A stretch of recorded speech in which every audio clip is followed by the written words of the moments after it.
Alright, so let's go through this question. So we have the rectangular block has a square base of about side square root 6 plus square root 8, right? And a height of h. So the volume of the rectangular block is about 16 plus 4 root 3. So without any usage of a calculator, show that the h can be expressed in terms of a plus b square root 3.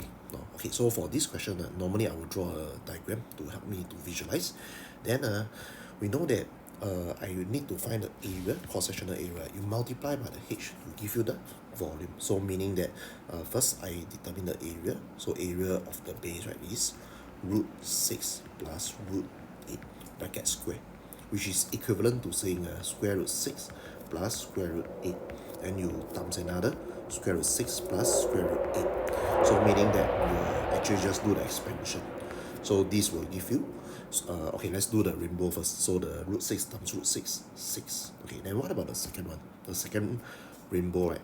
Root 6 times root 8, which is equivalent to about root 48, which is quite big lah.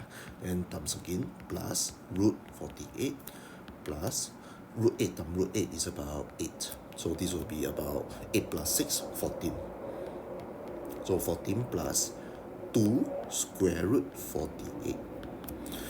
Okay, so nevertheless, right, we know that this is the cross-sectional area. I simply just need to multiply by this h to give me the volume of the cuboid. I mean the rectangular block.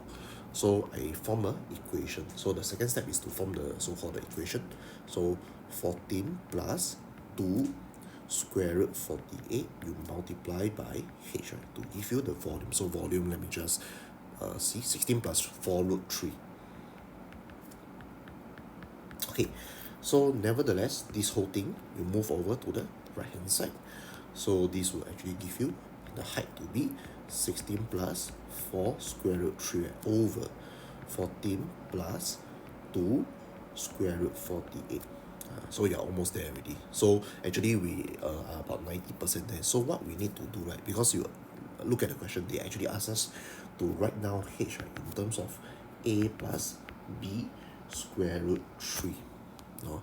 So meaning that we need to do something called the rationalization. So rationalization, you simply just multiply the whole thing, right, by something called the conjugate.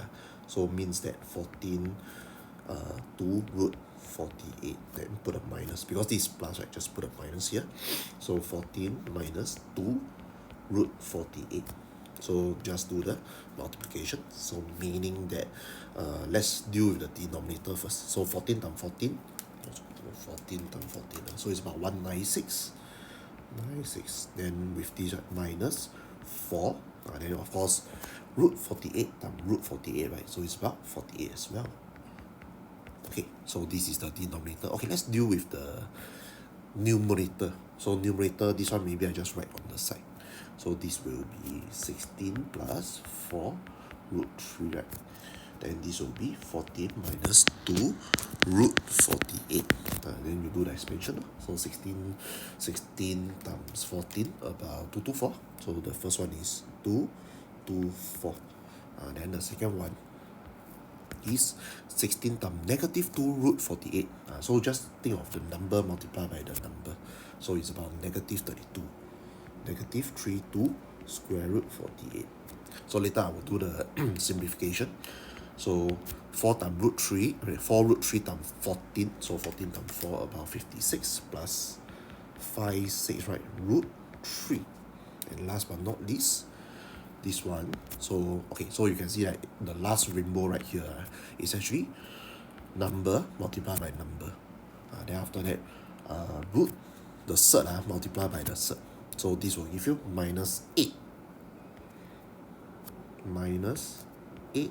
Then square root 3 times square root 48, right? 48 times 3, about square root 144. Okay, so almost there already. Let's simplify the numerator first. 196, right, minus 448, about 4. Quite a nice number. Okay, then let's deal with our third now. So but of course this one, right, square root 144 is actually just 12. So this thing right here is 12. So meaning that negative 8 times 12 is about negative 96. So 2, 2, 4, minus 96. Okay, then nevertheless, right, there's two set here. So you can see that there's a negative 32 root 48, which is quite big in terms of the cert, so you can actually do a bit of simplification. So 48, I just write down 48 first, then plus 56 square root 3. So this thing by itself, right, 48, I can split up into two numbers such that the number times another number, right, one of the number must be a perfect square. So I'll think of 16 and 3 lah. So this will be about 16 and 3. So maybe I write here. So square root 16 multiplied by 3. So you can see there's a perfect square here. Okay, then with this, when you take out the 16, for example, you take out the 16, right, you must apply the square root to the 16 already. Means that you will get 4, and the answer will be 3. So of course, don't forget about there's one negative 32 outside. So negative 32 you must multiply by 4. So this will give you okay, 224. So maybe I do this first. 224 minus 96, about 128. Okay, then negative 32 multiplied by 4. Okay, negative 128 root 3 plus, this one don't need simplify because square root 3 is the best we can go already. 56 square root 3, the whole thing divide by 4, right? So this will give you minus 128 plus 56, about negative 72. So 128 minus 72 square root 3, right? The whole thing divided by 4. Then you just simplify further, meaning you split up. 128 divided by 4, 32. Minus 72 negative 72 divided by 4, about 18. Minus 18 square root 3. Yep, so that is the height, right, in terms of the rationalized form.